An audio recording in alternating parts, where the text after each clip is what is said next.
ప్రభువును రక్షకుడైన యేసుక్రీస్తు నామములో యేసు నిన్ను ప్రేమిస్తున్నాడు అని ఆత్మీయ కార్యక్రమాన్ని వీక్షిస్తున్న నా ప్రియ సహోదరి సహోదరులారా, మీ అందరికీ ప్రభు అయిన యేసుక్రీస్తు నామములో శుభాలు తెలియజేస్తున్నాను. దేవుని యొక్క కృప మీకు తోడై ఉండును గాక. అలసిన వాని ప్రాణమునకు నెమ్మది కలిగించు ఊరటనిచ్చే దేవుని యొక్క మాటలు లోకపు పరిస్థితుల్లో అలసిపోయిన మనకు ఎంతో ఊరటనిస్తూ ఉంటాయి. కాబట్టి మనము దేవుని యొక్క కృపను పొందే విషయంలో దేవుని చేత పిలువబడినటువంటి వారం, దేవుని చేత ఏర్పరచబడినటువంటి వారం. భక్తుడైనటువంటి దావీదు సమూయేలు 2వ గ్రంథము 7వ అధ్యాయము 18వ వచనంలో ఇలాగను మాట్లాడుతున్నాడు. దావీదు రాజు లోపల ప్రవేశించి యెహోవా సన్నిధిని కూర్చోండి ఇలాగ మనవి చేస్తాను, నా ప్రభువా యెహోవా, ఇంతగా నీవు నన్ను హెచ్చించుటకు నేను ఎంతటి వాడను, నా కుటుంబం ఏపాటిది అంటున్నాడు. చిన్న ప్రార్థన చేసుకున్నాం. వాక్యమైన దేవా, నీకు వందనాలు స్తోత్రాలు చెల్లిస్తున్నాం ప్రభువా. వాక్యము నీది, ప్రజలు నీవారు, దాసుడను నేను నీ పనివాడిని. శిష్యునకు తగినటువంటి నోటిని మెరిచినందుకు వందనాలు. నా మాటను ముద్రవంగరంగా మలచి అలసిన వాని ప్రాణమునకు ఊరట కలిగించు దయగల మాటలు నా నోట ఉంచి లోకానుసారమైనటువంటి పోరాటంలో అలసిపోయినటువంటి నీ బిడ్డలకు నూతన శక్తిని ప్రసాదించగలిగే మాటలు నా నోటికి అందించి నీ బిడ్డలతో మాట్లాడండి. ఈ వాక్యమును వినుచున్నటువంటి ఈ బిడ్డలకు ఎలాంటి ఇబ్బందులు ఉన్నాయో, ఎలాంటి సమస్యలు ఉన్నాయో, ఎలాంటి కష్టతరమైన పరిస్థితుల్లో ఉన్నారో నువ్వు ఎరిగిన వాడువు, చూచుచున్న దేవుడు. నిశ్చయముగా ఈ బిడ్డలు మీరు ఆదరించి మీ ఆత్మతో నింపండి. నజరేయుడని యేసు నామములో ప్రార్థించి వేడుకుంటూ ఉన్నాం మా పరమ తండ్రి, ఆమెన్. ఆమెన్ చెప్దాం గట్టిగా. ప్రభు కృప మీకు తోడి ఉండను గాక. హల్లెలూయా. ప్రభునందు నా ప్రియమైనటువంటి సహోదరి సహోదరులరా, భక్తులైనటువంటి దావీదు ఈ మాటలను దేవుని సన్నిధిలో కూర్చుండి మాట్లాడుతున్నాడు. దావీదు దేవుని చేత కోరుకున్నటువంటి వాడు, దేవుని చేత ఏర్పాటు చేయబడినటువంటి వాడు, దేవుని హృదయానుసారుడైనటువంటి మనుష్యుడు, దేవుని యొక్క ఉద్దేశాలను నెరవేర్చగలిగినటువంటి ఉత్తముడు, యథార్థవంతుడు, కార్యములందు నేర్పరతనం కలిగినటువంటి వాడు, దేవుని స్తుతించు అనుభవము కలిగినటువంటి గొప్ప కీర్తనకారుడు. ఈ అనుభవాలే తనను ఇశ్రాయేలులకు రాజుగా చేశాయి. ఈ అనుభవాలే దేవునికి ఇష్టమైనటువంటి వ్యక్తిగా నిలబెట్టాయి. ఇలాంటి అనుభవాలే దేవుని చేతిలో ఒక సాధనంగా దేవుని యొక్క మహిమ కొరకు నిలబడగలిగేటువంటి వాడిగా దావీదును సిద్ధపాటు చేసి మనకు కనపరిచాయి. దావీదు జీవితంలో కలిగిన సంభవాలన్నిటినీ కూడా మనం జ్ఞాపకం చేసుకుంటే మనం ఎదుర్కొంటున్న సమస్యలు, మనకున్నటువంటి కష్టాలు, నష్టాలు, కన్నీళ్ళు చాలా స్వల్పమైనవే. అంతటి భయంకరమైన పరిస్థితులు గుండా ఆత్మీయ జీవితాన్ని గడిపాడు.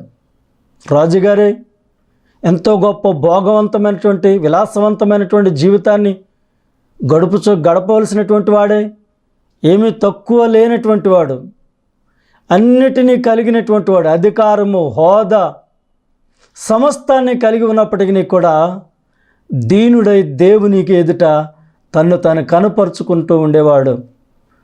దినమునకు 3 మారు ప్రార్థన చేసి 7 మార్లు దేవునిని స్తుతించుతూ ఉండేటువంటి వాడు. స్తుతించే విషయంలో ఫ్రంట్ లైన్లో ఉన్నటువంటి స్తుతి కీర్తనాకారుడిగా దావీదును మనం కొనియాడగలం. ప్రియ దేవుని బిడ్డలారా, దావీదు రాజు అయినప్పటికీ కూడా రాజు వ్యవహారాలలో బిజీగా ఉన్నాను అనుకోకుండా తనకు ఆ స్థితినిచ్చినటువంటి వాడు, ఆ స్థానంలో నిలవబెట్టినటువంటి వాడు, దేవుడే అని గుర్తెరిగి దేవుని సన్నిధిలో నిరంతరము ప్రార్థించే వ్యక్తిగా ఉన్నాడు. దేవుని సన్నిధికి వెళ్ళి కూర్చుని అంటున్నాడు కదా, ప్రభువా యెహోవా, ఇంతగా నీవు నన్ను హెచ్చించుటకు నేను ఏపాటి వాడును, నా కుటుంబం ఏపాటిది. నిజమే ప్రియ దేవుని బిడ్డలారా, మనం ఏపాటి వారమండి? కొంతలో కనబడి అంతలో మాయమైపోయే ఆవిరి లాంటి వారమే.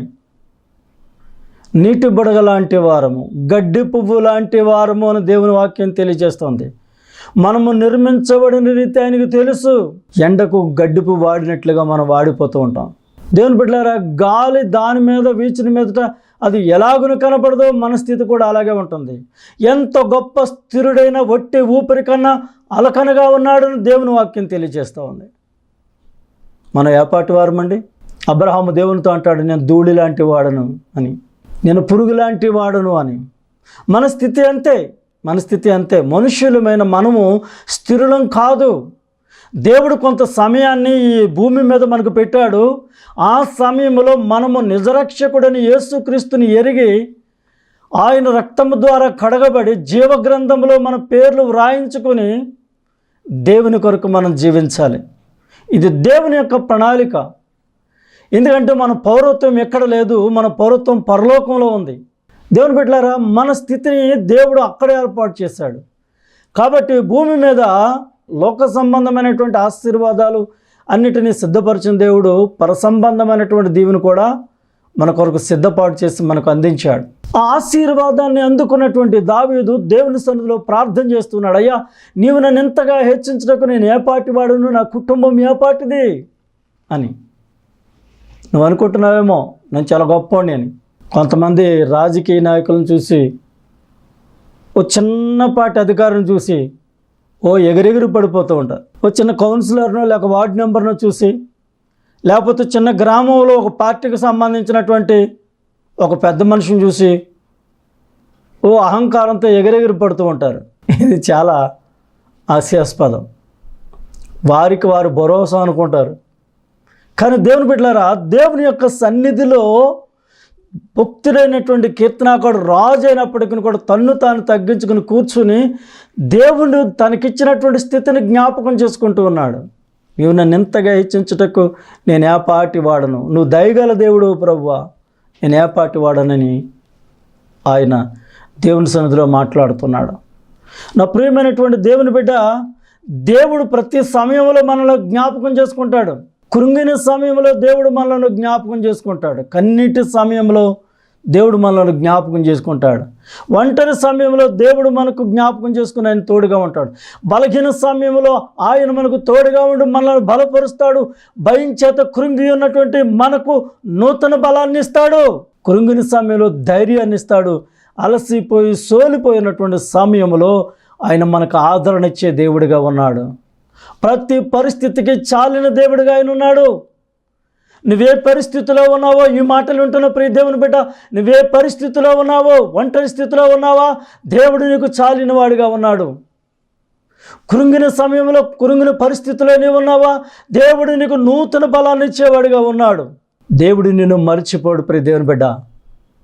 చూడండి, పరిశుద్ధ గ్రంథంలో ఆది కాండము 29వ అధ్యాయము 31వ వచనంలో మనం చూసినట్లయితే, లేయ కన్నీళ్లు విడిచి దేవుడు తనను జ్ఞాపకం చేసుకున్నటువంటి విధానము, తాను తృణీకరించబడినప్పుడు, ద్వేషించబడినప్పుడు దేవుడు తన పక్షాన్ని నిలబడి ఆశ్చర్యకార్యాలు చేసినటువంటి విషయాలను ఆమె జ్ఞాపకం చేసుకుంటుంది. నా ప్రియమైన దేవుని బిడ్డలారా, ఆది కాండం 29వ అధ్యాయము 29వ అధ్యాయంలోనికి మనం వెళ్ళినప్పుడు యాకోబు విషయం మనకు తెలుసు.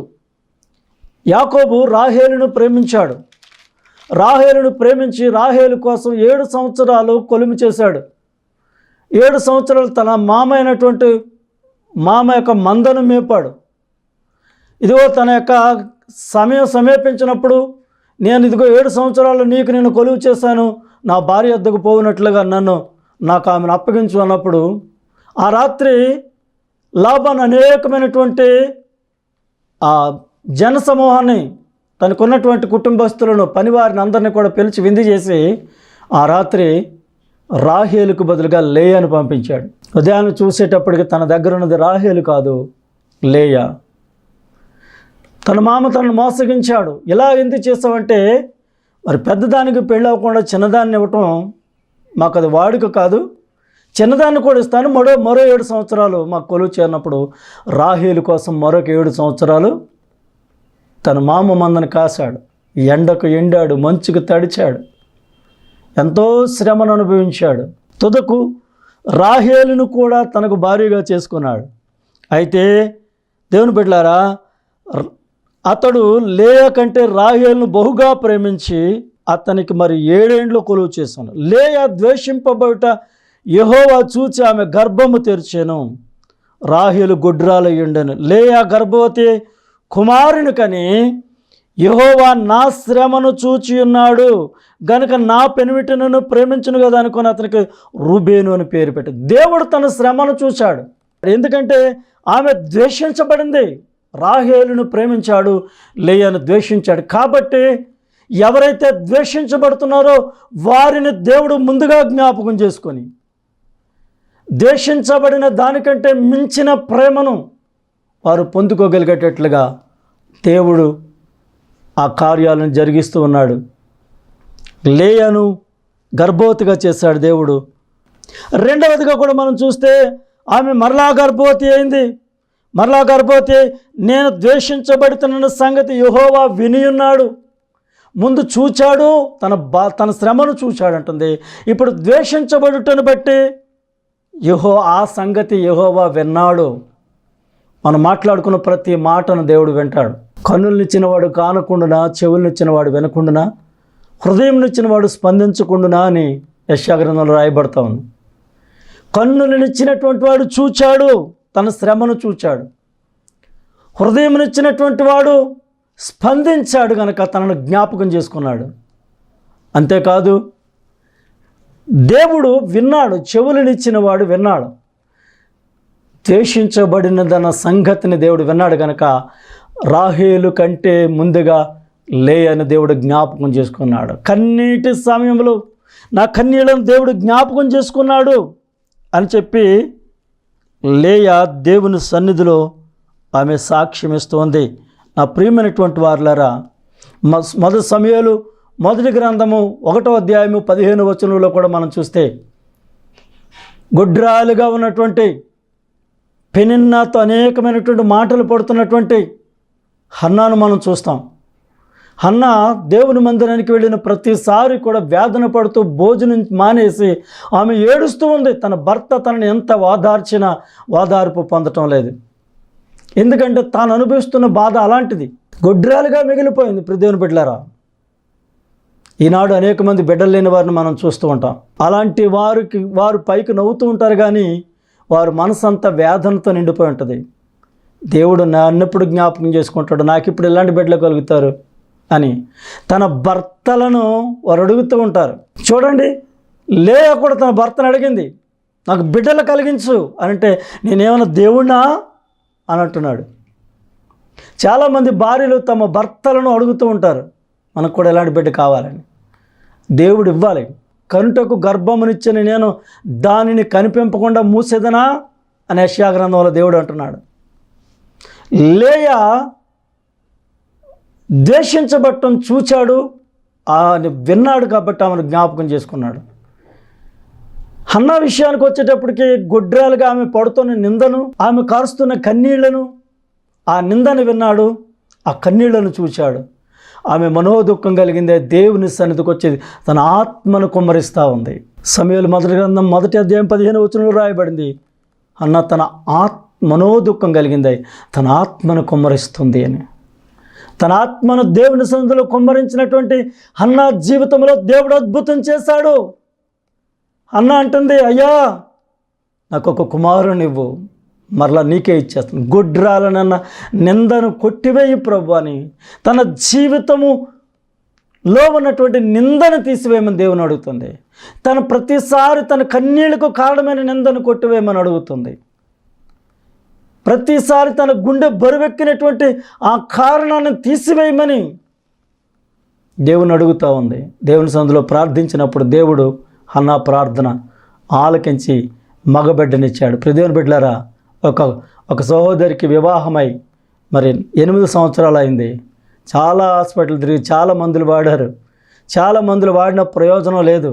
ఇంకా మనకు తెలుసు కదా, గుళ్ళు గోపురాలకి తిరిగి ఎన్నో రకాలైనటువంటి భక్తితో కూడినటువంటి పూజలు అన్నీ చేసి ఎవరెవరో చెప్పినటువంటి మాటలు విని వారి ప్రయత్నాలు చేశారు. అయితే మా సంఘంలో ఉన్నటువంటి ఒక సహోదరి వారితో మాట్లాడి, మా పాస్టర్ గారు ప్రార్థన చేస్తే మీ అమ్మాయికి బిడ్డలు కలగవచ్చు, ఆయన ప్రార్థన చేసినప్పుడు మరి కొంతమందికి బిడ్డలను దేవుడు ఇచ్చాడు అని చెప్పి అనుభవంతో ఆమె చెప్పినప్పుడు ఆమె తన కుమార్తెను తీసుకుని మా ఆరాధనకు వచ్చింది. ఆరాధనకు వచ్చినప్పుడు నేను ఆమె విషయమై నేను ప్రార్థన చేస్తున్నప్పుడు కడుపులో ఒక ఆడబిడ్డను నేను చూశాను. నజరేయుడైన యేసు నామములో ఆ గర్భంలోనికి ఆ బిడ్డను విడుదల చేశాను. అంతే, మరుసటి నెలలోనే ఆమె కన్సీవ్ అయింది. దేవునికి స్తోత్రం, హల్లెలూయా. నా ప్రియమైనటువంటి వారులారా, అలసిపోయి ఉన్నటువంటి ప్రాణాలను తెప్పరెలా చేసేవాడు దేవుడు. ఆమె ఎంత కన్నీరు కార్చిందో, బిడ్డలు పుట్టకపోవడాన్ని బట్టి ఎంతోమంది బిడ్డలను చూసి ఎంత వేదనకు లోనైందో. ఎవరి వరకు ఎందుకు, తన చెల్లెలకి ఒక కొడుకు కూతురు పుట్టినప్పుడు వాళ్ళని చూసుకుంటూ కొన్నిసార్లు మురిసిపోయింది, కొన్నిసార్లు కన్నీళ్ళు కార్చింది.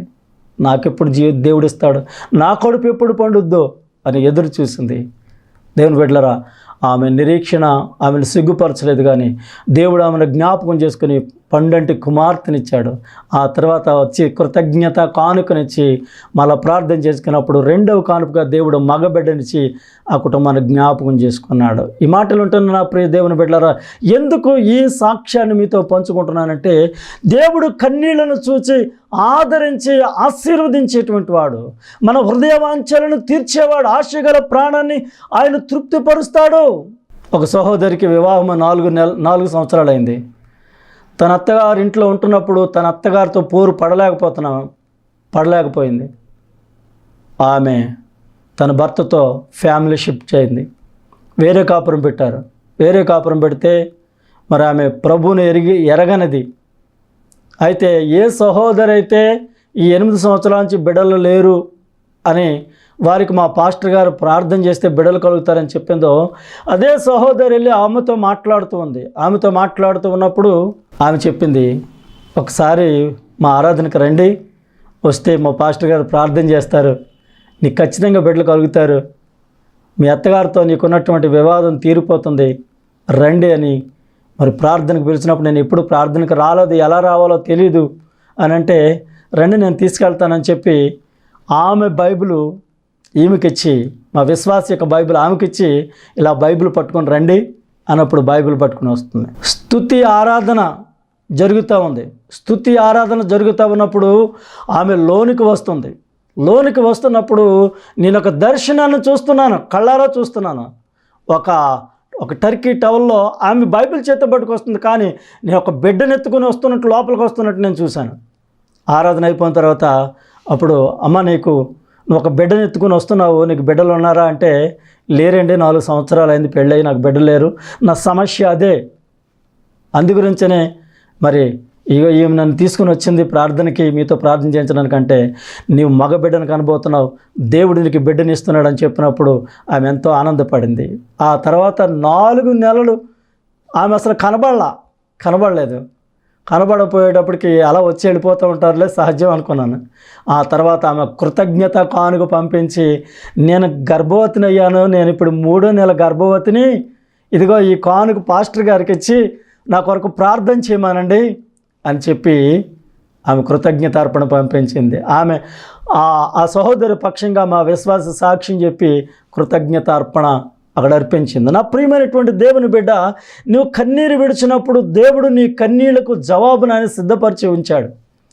నీ మనోవేదనానికి తెలుసు, నువ్వెందుకు కన్నీరు కారుస్తున్నావో, నువ్వెందుకు బాధపడుతున్నావో, నువ్వెందుకు మదన పడిపోతున్నావో, ఎందుకు నిద్రలేని రాత్రులు గడుపుతున్నావో, ఇవన్నీ దేవుడు చూచాడు, నీకు సహాయం చేయడానికి సిద్ధంగా ఉన్నాడు. కీర్తనగాడు అంటున్నాడు కదా, కొండల తట్టు నా కన్నులు ఎత్తుచున్నాను, సహాయం నాకు ఎక్కడ నుండి వచ్చినంటే, భూమి ఆకాశములను సృజించిన యెహోవా వలన నాకు సహాయము కలుగును.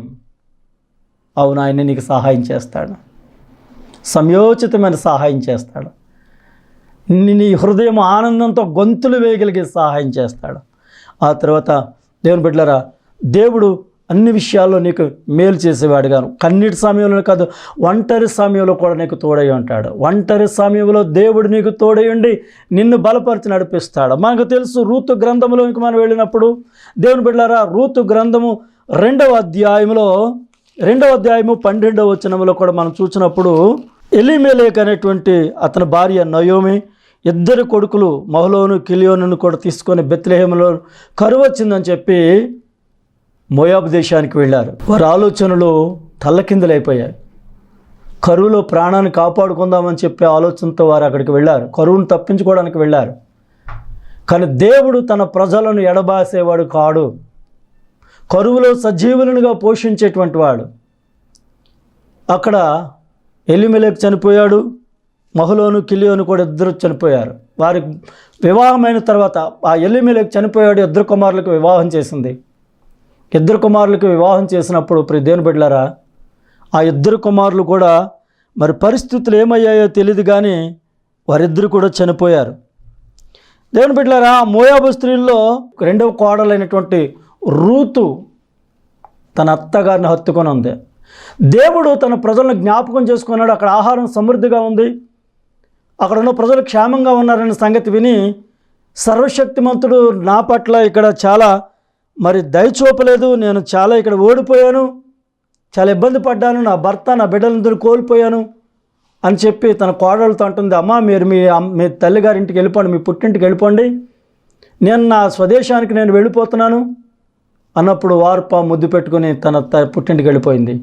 కానీ రూతు ఏమంటుంది తెలుసా, నేను మాత్రం నిన్ను విడిచిపెట్టి వెళ్ళను, నన్ను వెళ్ళమని అనొద్దు, దయచేసి నన్ను వెళ్ళమని అనొద్దు, నువ్వెక్కడుంటే అక్కడే ఉంటాను, నీ జనులే నా జనులు, నీ దేవుడే నా దేవుడు, నువ్వెక్కడ పాతి పెట్టబడితే నేను అక్కడ పాతి పెట్టబడతాను, మరణం తప్ప ఏది మనల్ని వేరు చేయడానికి వీల్లేదు, నీతోటే వస్తాను అని చెప్పినప్పుడు రూతు నయోమి ఎంత చెప్పినా వినలేదు, తన అత్తగారితో రావడానికి సిద్ధపడినప్పుడు అక్కడ బెత్లెహేము వచ్చినప్పుడు మోయాబు దేశమును విడిచిపెట్టింది, తన అత్తగారితో వచ్చేసింది. అక్కడ ఉన్నటువంటి వారందరూ కూడా నయోమిని చూసి చాలా సంవత్సరాలు అయింది, నువ్వు నయోమి కదా అంటే నయోమి అంటుంది, నన్ను నయోమి అనొద్దు మారా అనండి అంటుంది.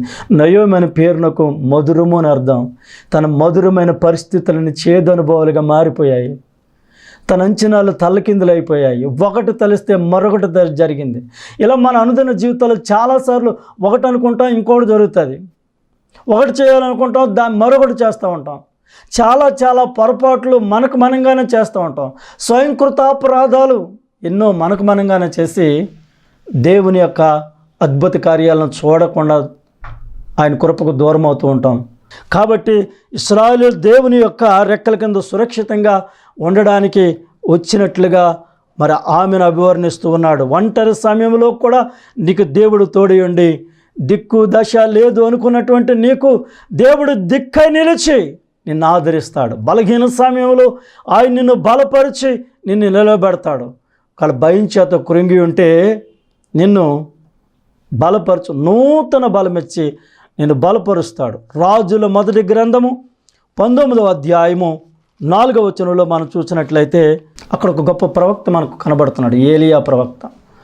ఆ ఏలియా ప్రవక్త కర్మేలు పర్వతం పైన బయలు యొక్క 400 మంది ప్రవక్తలను చంపాడు. దేవుని ప్రార్థన చేసినప్పుడు దేవుని అగ్ని ఆకాశం నుండి దిగివచ్చి ఆ దహన బలిని దహించినట్లుగా మనకు తెలుసు. అయితే 400 మంది బయలు ప్రవక్తలను చంపినటువంటి కారణం చేత యెజబేలు ఎదుగో తనకు వర్తమానం పంపింది. ఏలియా చేసిందంతా కూడా అతడు ఖడ్గం చేత ప్రవక్తలను చంపినటువంటి సంగతి అహాబు మరి యెజబేలునకు తెలియజేసినప్పుడు యెజబేలు సమాచారం పంపింది ఒక దూతతో, ఏలియాకెళ్ళి మాట చెప్పు, రేపు ఈ వేళకు నీ ప్రాణం నువ్వు చంపిన వారి ప్రాణములో ఒకడివాడి వలె చేయకపోతే దేవుని గొప్ప అపాయం కలుగజేస్తాడు అనే సమాచారం పంపించినప్పుడు తన ప్రాణాన్ని కాపాడుకోవడానికై ఎదుగో అరణ్యములోకి వెళ్ళి ఒక దినమంతా ప్రయాణము చేసి అరణ్యములోకి వెళ్ళి అక్కడ ఒక బదరీ వృక్షం కింద కూర్చొని మరణాపేక్ష కలిగినటువంటి వాడై, నా పితరులకు దేవా, నా పితరుల కంటే నేను ఎక్కువని కాను, ఇంత మట్టుకు చాలు, దయచేసి నా ప్రాణాన్ని తీసుకో అని చెప్పి దేవునికి విజ్ఞాపన చేస్తున్నాడు. కృంగినటువంటి పరిస్థితిలో ఉన్నాడు. అయితే దేవుడు ధైర్యపరచడానికి ఒక దూతను పంపించి తల దగ్గర నిప్పులతో కాల్చినటువంటి రొట్టెను ఒకటిని, అలా అప్పాన్ని, తర్వాత నీళ్ల బుడ్డిని కూడా అక్కడ పెట్టినప్పుడు లేచి భోజనం చేయమని చెప్పినప్పుడు లేచి భోజనం చేశాడు. భోజనం చేసి శక్తిని తెచ్చుకో, 40 నీ శక్తికి మించినటువంటి ప్రయాణం నీకు సిద్ధంగా ఉంది, భోజనం చేయమని పడత లేచి భోజనం చేశాడు. ఆ భోజనపు బలం చేత 40 రాత్రింపగలు ప్రయాణం చేసి దేవుని పర్వతమని పేరు పెట్టబడినటువంటి హోరేబునకు వచ్చి అక్కడ గుహలో బస చేసినట్లుగా చూస్తే ఎంతో గొప్ప ప్రార్థనాపరుడు, శక్తిమంతుడైనటువంటి ఏలియా మరణాపేక్ష కలిగినటువంటి వాడు కృంగిని స్థితిలోకి వెళ్ళిపోయాడు. యెజెబెలు తన ప్రాణం తీస్తానని చెప్తే, ఇక చాలు ప్రభువా, నన్ను నువ్వే తీసేయి, ఆ యెజెబెలు నా ప్రాణం తీసేదానికన్నా నువ్వే నన్ను చంపే ప్రభువా అని కృంగిన పరిస్థితుల్లో దేవునికి విజ్ఞాపన చేస్తున్నాడు. ఒకవేళ నువ్వు కూడా ఎందుకు ప్రభువా ఈ పరిస్థితులు నన్ను చంపేయ్యా, నన్ను తీసుకోయ్యా, ఇంకెప్పుడయ్యా, ఇంకెంతకాలం అయ్యా, ఈ పరిస్థితులు నేను ఎంతకాలం భరించాలయ్యా అని అనుకుంటున్నావేమో. దేవుడు నిన్ను జ్ఞాపకం చేసుకుని నిన్ను బలపరుస్తూ ఉన్నాడు. మనం ఇంకను నశించలేదంటే కారణం ఏంటో తెలుసా? ఆయన మన పట్ల వాత్సల్యత కలిగినటువంటి వాడిగా ఉన్నాడు. ఈ మాటలు వింటున్న ప్రియ దేవుని బిడ్డ, కృంగిన సమయంలో ఆయన లేవనెత్తుతాడు, కన్నీటి సమయంలో ఆయన నీ కన్నీరు తుడుస్తాడు, ఒంటరి సమయంలో నీకు తోడై ఉంటాడు, దిక్కులు కూడా నిన్ను భయం ఆవరించినప్పుడు దిక్కు దశగా ఆయన నీకు ఉంటాడు. ఆయన నిన్ను ధైర్యపరచు నూతన బలం చేత నేను అభిషేకించి నీ ఆత్మను దిట్టపరుస్తాడు. నువ్వే పరిస్థితిలో ఉన్నావో ప్రభు నీతోనే మాట్లాడుతున్నాడు. ఈ మాటలు నిన్ను ఇంతగా జ్ఞాపకం చేసుకోవడానికి నువ్వు వేపాటి వాడువు. దేవుడు నీ పట్ల కనికర సంపన్నుడై ఉండి నేను ఇంకనూ బలపరుస్తున్నాడు. ప్రభు నన్ను జ్ఞాపకం చేసుకోవాలని నువ్వు అడగగలిగితే ఇప్పుడే దేవుడు నిన్ను బలపరచడం ప్రారంభిస్తాడు, నీ కన్నీళ్లు తొడవడం ప్రారంభిస్తాడు, నీ కొరకు ఆశ్చర్యకార్యాలు చేయడం ప్రారంభిస్తాడు. ప్రార్థన చేసుకుందాం, కళ్ళు మూసుకోనండి. ప్రేమ కలిగిన మా తండ్రి, నీ కొందనాలు స్తోత్రాలు చెల్లిస్తున్నాము. నీ వాక్యమే కదా ప్రభు మమ్మల్ని బ్రతికించేది. ఇది ఎంతగానో హెచ్చించడానికి నేను ఏపాటివాడు, నా కుటుంబం ఏపాటిదని దావీదుని సన్నిధిలో ప్రార్థన చేసినప్పుడు నిజమే ప్రభు, కన్నీటి సమయంలో, ఒంటరి సమయంలో, బలహీన సమయంలో, కృంగిన సమయంలో, ఇలాంటి అన్ని పరిస్థితుల్లో కూడా నువ్వు జ్ఞాపకం చేసుకుని బలపరుస్తున్నావే. మేము ఏపాటి వారం తండ్రి, నీ దయ పొందుకోవడానికి, నీ కృపను అందుకోవడానికి ఎదురు చూస్తున్నాం తండ్రి. మా పరిస్థితులను చక్కదిద్దండి. అలసిపోయి ఉన్నాం ప్రభువా, మా ప్రాణాలకి నైనా నెమ్మది దయచేయండి. సోలిపోయినటువంటి మా ప్రాణాలకు ఊరట దయచేయండి. దిక్కు దశ లేనటువంటి మమ్మల్ని ఆదుకోనండి. నీ ఆత్మ చేత నింపు మమ్మల్ని బలపరచండి. ప్రతి విషయంలో మేలు చేసే దేవుడిగా నీ కృపను మేము తలంచుకుంటుండగా మమ్మల్ని బలపరిచి నీ సాక్షిగా నిలబెట్టుకోనండి. దేవా, ఈ సమయంలో నేను ఎవరైనా బలహీనంగా ఉంటే బలపరచండి. వినుచున్న ఈ బిడ్డలు రోగులుగా ఉంటే యేసు నామములో ఇప్పుడు స్వస్థతని విడుదల చేస్తున్నాను. స్వస్థత శీఘ్రముగా వీరి మీదకి దిగివచ్చునుగాక. ఇప్పుడే యేసు నామములో అడిగినవన్నీ పొంది ఉన్నామని నమ్ముచున్నాను తండ్రి, ఆమెన్. ఈ కార్యక్రమానికి ఆర్థికంగా సహకరించినటువంటి వారు అపోస్తులుడు నెల్లి నానబాబు గారు బెళ్ళకూరులో పరిచర్య చేస్తూ ఉన్నారు. వారిని, వారి కుటుంబాన్ని, దేవుడు వారికి ఇచ్చినటువంటి పరిచర్యలను బహుగా దీవించి ఆశీర్వదించునుగాక. ఆమెన్.